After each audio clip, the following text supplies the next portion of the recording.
Round 2. Are you going to tell them or am I? So we got through about 80%? 80% of the last video. And then Andy found my mic on the bench. So I had to start again. So there's no point doing an intro because... What do you mean an intro? That is the intro. That's the intro. Anyway, we're moving on. What are you making? Today, Caitlin, I'm making, well, you've seen it in the title, I'm making Josh Weissman's chili oil noodles. Because I watched this video on a second channel yesterday and it looked delicious and I thought I'm going to make it. Okay. So, if you, I feel bad. I'm not stealing views from you, Josh. I'm definitely not anyway. You're far bigger YouTuber than I am. If you don't know who Josh is, I'm guessing you all know who Josh Weissman is, but he does have a second channel now, a recipe-based channel. So if you want to make this dish, I highly suggest you do go over to his channel and get the recipe there. Watch the video, and then there's a recipe, there's a link to his recipe on his video. So, yeah. Chili oil noodles, super simple.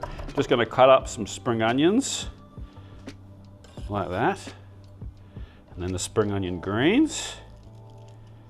I've got some oil heating up here. In your tiny pot? In my tiny pot. What are you drinking, Caitlin? Well, it's a bit of fun today. Bit of goon. We're drinking goon. Fancy goon. So I'm sure many people grew up drinking goon, maybe, when they were younger. Legal age, 18 plus. Used to be the 21 in the US. Yeah, 21 if you're in the US. Drink of choice at house parties because Do they have goon in the US? I think it's just called box wine. Right. Surely. It's not just an Australian thing. But yeah, we used to. It was a game. You pegged it on the Hills hoist or the clothesline, and then you spun it around, and whoever it stopped on, you had to scull some goon. Goon of fortune. Yeah. And then if you passed out and there was still some goon left, you could use it as like a pillow. We're not encouraging binge drinking. Absolutely not. That's like you passed out because you were so tired. From running around the garden. Yeah, from running around yeah. Anyway, so this is a fancy goon, which is actually from an Italian winemaker, Carussin in Piedmont. So it is a barbera. It's a natural wine, barbera, with a little bit of dolcetto in there as well. The box is designed by an artist called Digby Webster, which I think is really cool. And I think I just bought it from P&B. I have had a few, box wine goon sacks from Australian, like really cool Australian winemakers, and have loved them because it's such a great wine to take camping. This is actually 3 liters of wine. That's a lot of wine. That's a lot of wine. So it can last you quite a while, and you can actually keep them for quite a long time. I think up to 4 weeks or something, just because the way the goon sack works, and when you're pushing out the liquid, it's actually like almost like vacuum sealing it along the way. So there's not much air getting in there. It lasts a while. Yeah, this is actually really delicious. Like light to medium bodied, a little bit, not funky, but like very fresh and a bit of a cool flavor. I think actually would be quite good for a camping wine. So yeah, it's yum. Yum. Get some fancy goon. Get some fancy goon. So in a bowl, I've got Szechuan chili. I've actually got some gochujang in the Korean chili flakes. Just riffing on Josh's recipe a bit. I think it adds like a nice spiciness. Szechuan peppercorns aren't actually particularly spicy from like a Scoville level. They're more spicy from like a peppery level, and they have like a numbing effect. But and then light soy sauce, dark soy sauce, and some black vinegar, some sugar, and then one special ingredient. The Josh Weissman.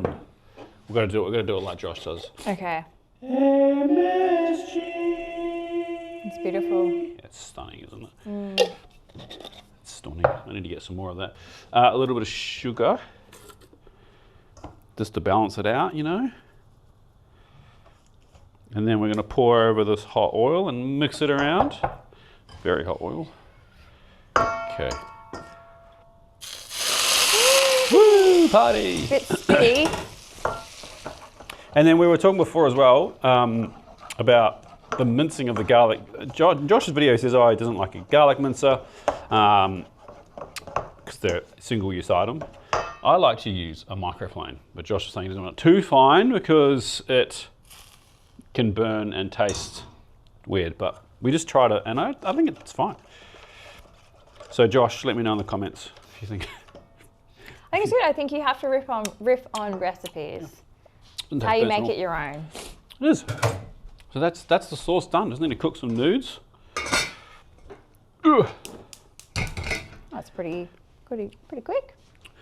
Got any questions? Excuse me. Got any questions for me? Yeah. Yep. And a few comments from last week. A few comments. Yes, a few football fans saying you're getting your locations wrong. So Everton is from Liverpool, Oh, not Manchester. sorry, Manchester. And now that you're back in Australia, do you still follow Chelsea? Nah, not really. Don't really watch Premier League. I don't really watch much rugby or football for that matter. A lot of people also got the reference to the Figma fork. Yeah, I don't know Last week. why is it called. Where is it? I just had it. It's gone. I don't understand why it's called Figma. Yeah, I don't know. What does Figma mean? I don't know. Anyway. And my favourite comment was, Uncle Andy, it is Gus, your nephew. That looks banging. Yummy. Gussie. Gussie. It's a bit cute. Gussie's a legend. Duck, are you gonna come say hello? Come on. He's a bit grumpy today. Duck, come here. Come on. I think if he thinks there's food, he'll definitely. Come say hello. Oh, he's here. He's come around. He's coming. Here we go. And there he is. Good boy. Sit. Sit. Good boy.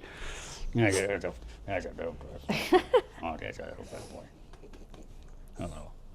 Okay, some questions. Okay. Is there a secret class where all chefs learn to shake their pans? They all use what looks like the same technique. And in this video, Andy was even doing it with the baking sheet. We need answers. We're like the Illuminati. There's a secret chef club. Yeah, you get taught, once you're in your inoculated into the chef world, you get taught. I shouldn't be telling the secrets, so. Right, you taught how to shake pans. How to shake a pan. Right, Yeah. there you go. Coming from someone who's just started getting into cooking, any tips and tricks on grocery shopping to become an ingredients household? Grocery shopping to become an ingredients household? Yeah. Like what are your staples? What are the things like you always have? A good spice drawer? Good spice drawer. I don't know if you can see this, but like that. No. camera Literally shot, no no. cameras. Why don't they do it again? I'll just get on my phone. Okay. Good spice drawer. Very important. Yep. I think basics, so making sure you got like a few different types of rice and grains on deck so that you can easily make dinner. Tin tomatoes, obviously. Soya sauces, and I like to have, if you're a real foodie, I like to have soya sauces from the appropriate country. So if you're making a Vietnamese dish, you have Vietnamese soya sauce, Korean, Japanese, Chinese. Same with like the vinegars. Same with vinegars too. Vinegars are important. Making sure, you can start making some of my own vinegars soon. Oh. Just for here, or are you gonna Andy's vinegars? No, I just want to try it first. I've never done it, so. Okay. Cool. I was reading Noma's fermentation book, but in a typical Noma fashion, their way seems very Noma. Complex, yeah. I think we can probably just do a much simpler version. Okay. They use like an air pump for some reason. I can't figure out why. I should probably read into it more.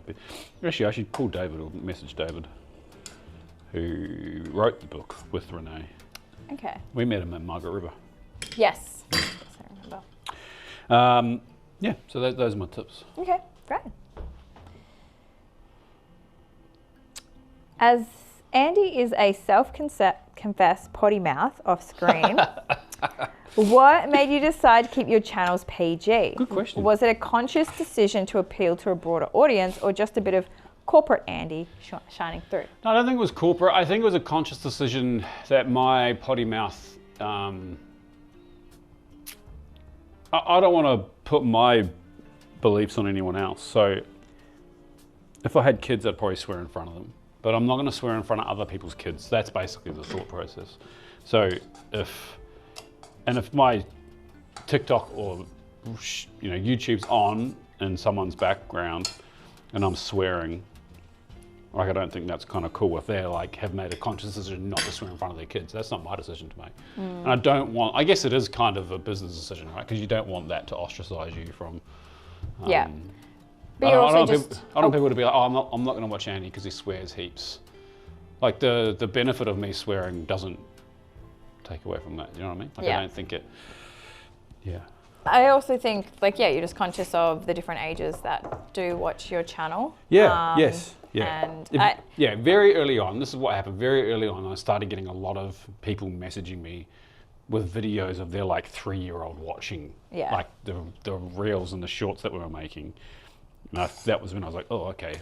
There's a bit of responsibility with this, and I'm not hanging shade on anyone that does swear in the videos. It's just that was my kind of decision. I'm the same in person, right? If I'm out in public and there's kids around, and I notice it, I won't swear.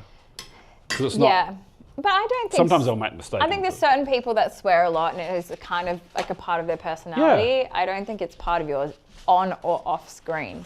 Sure, you swear, but you don't swear all the time. I swear when I'm frustrated. Like before? Yeah. That was a silent, like... Yeah. Gotta refilm. It happens. It happens.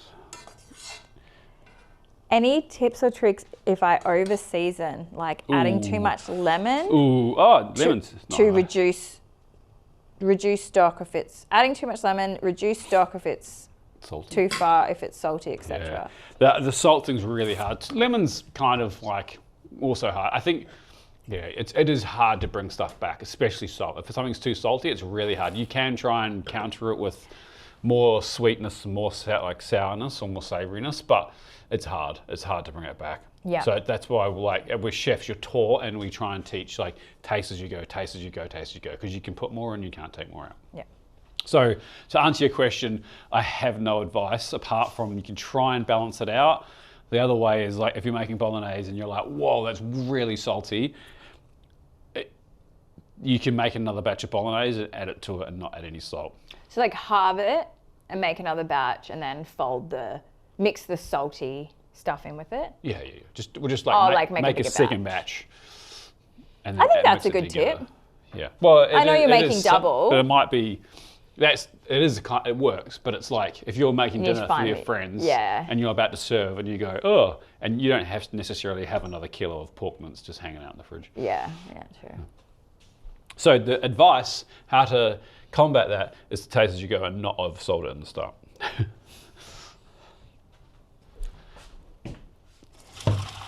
How do you keep your salt dish from absorbing moisture and keeping cockroach out with a lid? Brisbane. Yeah, Brisbane. It is tricky. It is tricky in Brisbane. It is humid. Just don't put so much out. Yeah. I used to have a little lid, yeah, container like a with a lid. To stop things going in it. But, a little cockroach leg never hurt anyone. I'm not going to think about that. I love the funky beats you put on your social media shorts. Thanks. Any chance of creating a Spotify list? Yeah, we've talked about it a lot, but not on the cards, but it's not out of question. I saw on your main channel when cutting the chicken that you had an Andy Cook's chopping board. Are you trying to drop pins? I noticed that too. I didn't even think about it. No, that was from, actually Meta gave us that. It was a prop. It was a prop from a Meta event that we did, Instagram, Facebook. So no, there's no. It's a very it was just cheap. It's a cheap bamboo chopping board that someone's had engraved. Yeah, it was literally for an event prop. So, but you used it. Yeah, I didn't even remember it until I saw a comment. I don't don't think you'd ever do. Oh, would you do chopping boards? Not necessarily. I mean, not anytime soon. Put it that way. Maybe at some point, but yeah, not anytime soon. Do chefs cook to their palate or for what will sell, or does it depend on the restaurant? We often find food to be too sweet. Yeah, it depends on the restaurant. It depends where you are in the world too. Like, I think, yeah, it literally depends where you are in the world. I think Americans tend to have more of a sweeter palate than Europeans, and I mean, and Asian countries are different too. So I think you're gonna find like Vietnam kind of like sour flavors more, and yeah, it depends where you are. But it's also depends on the restaurant that you're into. So I cook for what I think tastes good, but I don't cook in a restaurant anymore. So. This looks lovely. Any other questions? Andy, is it possible to put a search for your recipes on the website? Was there not one? No, there is one. Oh. I think there's a small icon on the landing page. If you go into the recipe section, there is a search bar right at the top.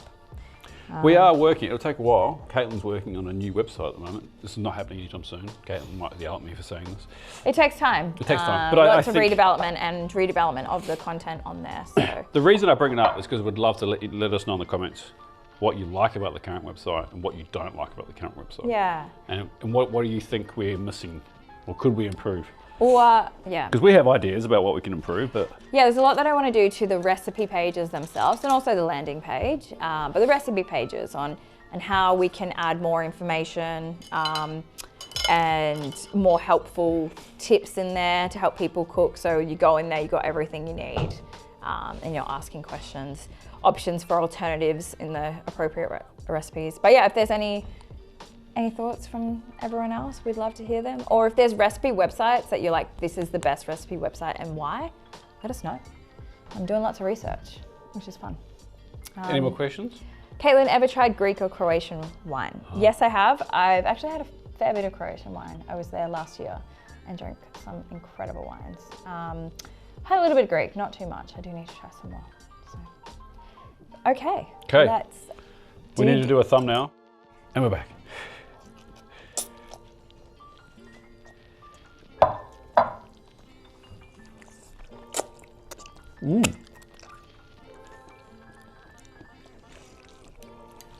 They're good. They're quite oily. Yeah, quite oily. It's chili oil noodles. Yeah. They're good flavour.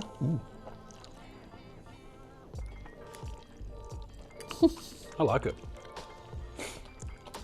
Don't like these chopsticks. It's just oily noodles. All right. Well, before I just keep smashing all these. We will see you next week for another video. Peace. Don't worry, Caitlin will remember to put a mic on next week.